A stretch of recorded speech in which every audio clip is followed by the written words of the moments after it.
Welcome to Silky TV channel. I'm Beljan Samigulina. Today we are bringing you live coverage of the official visit of the Italian President Sergio Mattarella to Kazakhstan.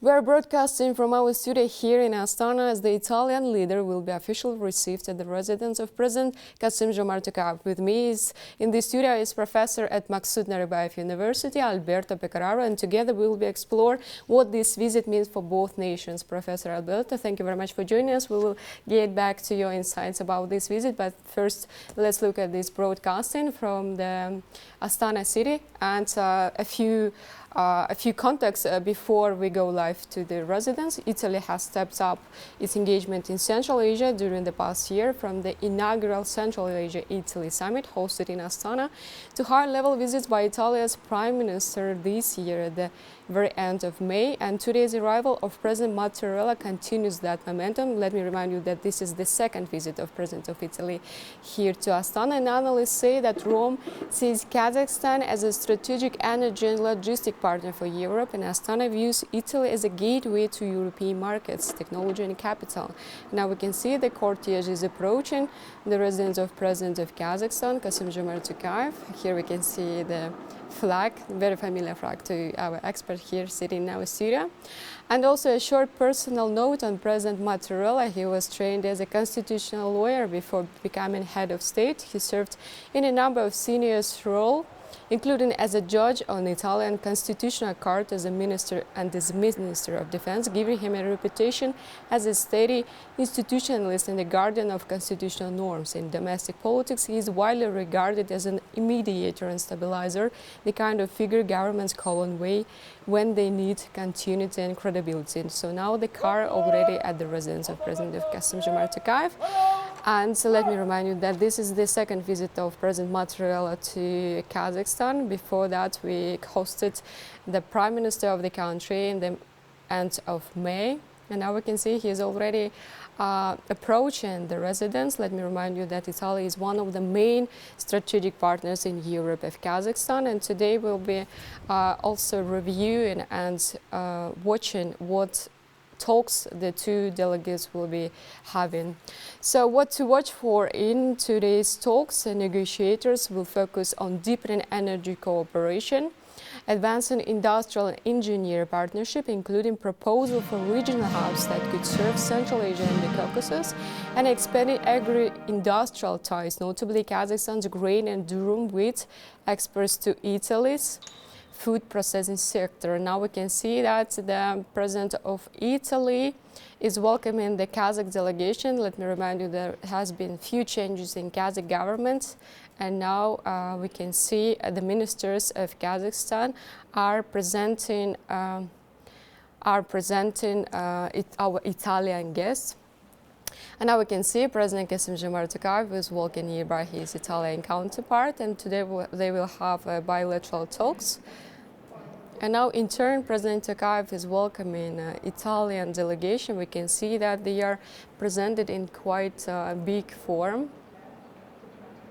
Let me remind you that the trade turnover between the two states in 2024 reached $20 billion, which was aim of two countries when President Tokayev paid a visit last year to Rome.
now heard the hymns of both countries played at the residence, while accepting the Italian President Mattarella in the residence of President Kassym-Jomart Tokayev. And let me remind you that there was a similar ceremony of acceptance of President Tokayev back in 2024 in Rome. And apart from the economic cooperation and energy cooperation, which is indeed core of bilateral cooperation, there are also memoranda on critical resources, joint infrastructure projects and cooperation in digitalization and public services on the table. And now we can see that two presidents are walking to wrap up the ceremony, and today they will expectedly have bilateral talks, and we will keep updated about the conclusions of them. And earlier this year we had the Prime Minister of Italy, Giorgia Meloni, visiting Astana, as well as President Mattarella also visiting our country for the second time in this year. On the economic front, bilateral commerce has grown strongly. According to official figures, Kazakhstan Italy trade turnover approached $20 billion last year, with Kazakhstan's exports to Italy accounting for the lion's share. That rapid increase is not just accounting, it reflects concrete projects and expanding Italian interest in Kazakh energy, logistic and agro exports, and now there are, as far as I know, more than 250 Italian companies cooperating here and working here in Kazakhstan. And Professor Alberto, again, thank you very much for joining us. So how would you, translate this ceremony and the signal of Rome visiting our country for the second time? Is it only economic aim of the country, or also it sends some diplomatic political message? It has political aim as well. Well, of course, the economic aspect remains extremely important. Mm-hmm. However, there is surely a political and security aspect. Mm-hmm. There are many important issues on which Italy and Kazakhstan need to cooperate beyond energy. Mm-hmm. For example, the question of water resources, right, or the issues that are happening, as you know very well, involving the Russian Federation, mm-hmm, in geopolitics, in which Kazakhstan, mm-hmm, can play a very important bridging role. Mm-hmm. So it is really a mix where economy is very important, but as this relationship evolves, there are many things beyond economics. Mm-hmm. So let's continue the topic of economics. Now we have seen that $20 billion have been reached last year, which was the aim of two countries. Mm-hmm. But what concrete projects or what concrete fields do you think would strengthen this cooperation, mm-hmm, further? So, as you know very well, right now, the Italian enterprises in Kazakhstan have found a very important niche in energy and infrastructure related to the production of energy. There are other areas where this cooperation can be expanded, in particular in the field of critical raw materials, right, and in the field of infrastructure. And in this regard, there are some incentives at the European Union level, for example, and Italian level, where funding is made available for this kind of projects. I have in mind, for example, the Global Gateway Facility or the Critical Raw Materials Act by the European Union. So beyond this economics, you mentioned that Kazakhstan and Italy, they for sure share the same policy on the geopolitics. How do you think this strengthens the two states' cooperation? There are, well, I think the position of the two countries in foreign policy and global politics is quite similar. That is, in the case of Italy, Italy belongs firmly to the Western Bloc, so-called Western Bloc, however, has always had a position of dialogue with all the regions, with all the countries forming this world system. And this aligns quite well with Kazakhstan's multi-vectorial foreign policy. So there's really a common approach to international relations, which helps the interests of the two countries aligning. And then, of course, there are economic dossier, economic sectors in which the two countries really are complementary to each other. So you mentioned that Italy wants to collaborate also with other regions. What's the interest of Italy in broader Central Asian region, not only Kazakhstan? Well, you have, of course, the very important industrial role of China and the geographical position of the Central Asian region as the connecting factor between the two. There is a very important development of the middle corridor that is going to be a very important alternative to the Suez Canal and to the Russian Federation.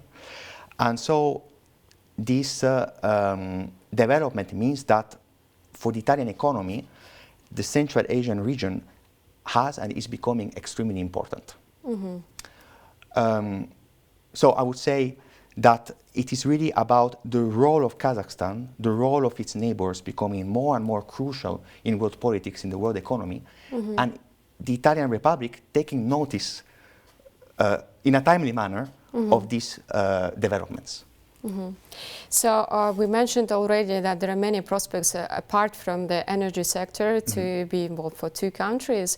But this year, within this 9th month of 2025, we saw 20% decrease of the turnover between the two states. So what obstacles do you think are still exist between the two countries to boost their economic cooperation, and how to overcome them? Well,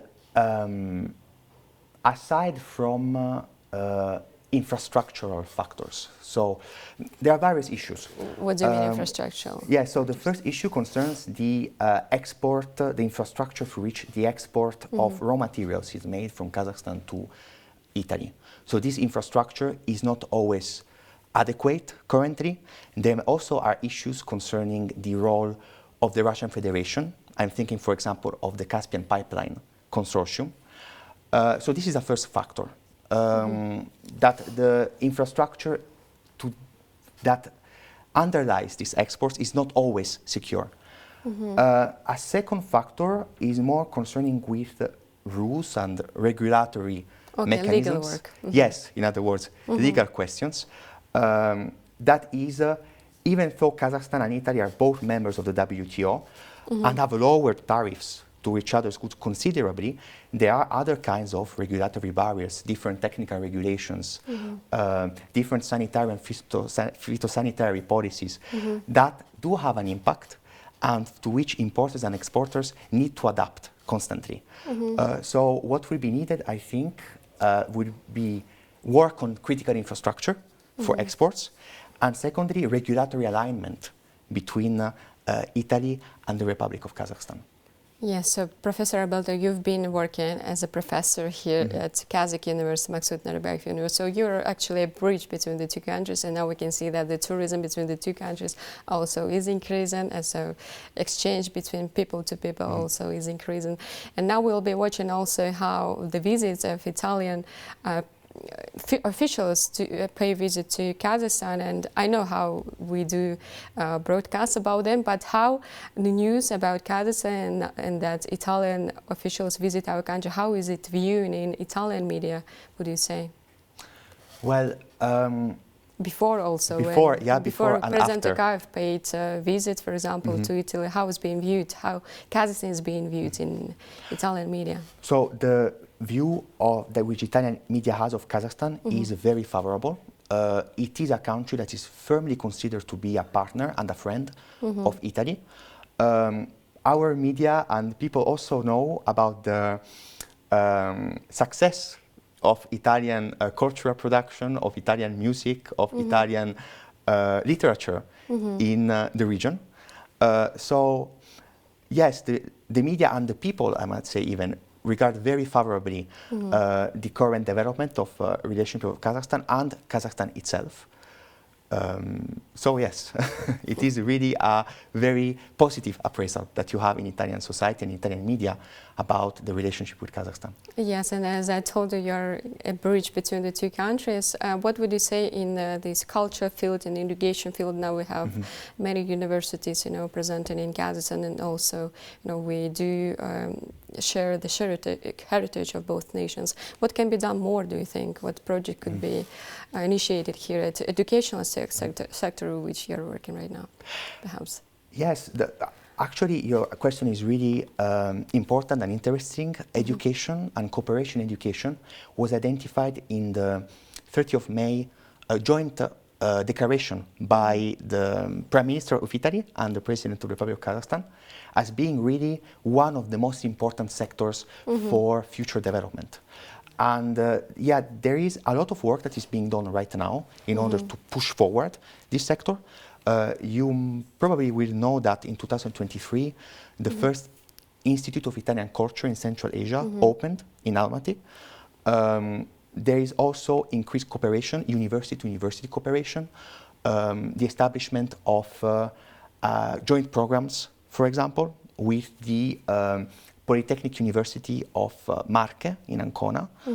On my side, in a smaller level, Maksud Narik University cooperates a lot also with Italian partners. There is a history of cooperation with the University of Bologna, which is the most ancient university in the world. So really, there's a lot of work being done right now and a lot of possible expansion because, and this is my final word, I think there are a lot of good things in the Italian university and higher education model which would really be welcome or would really create very good synergies with the teaching and the research that is being carried out by Kazakhstani institutions. And still on political level, now we can see the crisis with Ukraine, as well as Italy has recently recognized the state of Palestine, so the Middle East, so there are many conflicts and regions which could be in focus of Italy. And still, what is the place of our country and our region in the foreign policy of Italy? How big it is, do you think? Well, if I may, it is something that the spectator will have to check. I believe that as far as yesterday, at least, Italy has not yet recognized the state of Palestine. If I'm not wrong, this has been done by France and the United Kingdom. Yeah, Canada, Australia, yeah. Exactly, which are all very important partners for Italy. But Italy has not yet made this step. Well, in Italian foreign policy, to speak about the broader region, traditionally, so I'm speaking about from the 90s to today, the role of Central Asia has been seen mainly as a place where Italian enterprises could develop their expertise, develop their market, and a place where extremely important critical raw materials could be sourced. However, this very limiting view has changed and is changing. And this is proved by the fact that the President of the Republic, who has a very important role in our foreign policy, of course, has come twice, I believe, yes, in the last year, in the Republic of Kazakhstan. Yes, I just brushed up the commentary of Prime Minister Meloni. She was commenting on Gaza that the recognizing the state of Palestine will not actually solve the crisis over there. So thank you very much for correcting me. And to sum up, how would you describe this exactly visit? And do you think this will be how different this visit will be? Maybe this will open other doors between the two countries. Let's sum up. Well, yes, it's, I mean, a lot of doors, I think, are already open between the countries. Both partners are really eager and willing to move on and to develop this relationship. I have read that the President of the Italian Republic, Sergio Mattarella, will have a very busy schedule here. He's going not only to be in Akorda, he will also speak at a Kazakhstani higher education institution, the Academy of Public Administration. He's going to meet with business. So it is really I would say, 360 degrees visit that takes into account the economy, politics, policy, and business and science as well. So thank you very much, Professor Alberto, for your answers at time. And today I was joined by Professor at Maksud Narik University, Alberto Pecoraro, who answered our questions regarding the agenda of the official visit of the Italian President Sergio Mattarella to Kazakhstan. We'll be following the upcoming events and we'll share it with you. So stay tuned and watch Silkvi TV channel. See you later.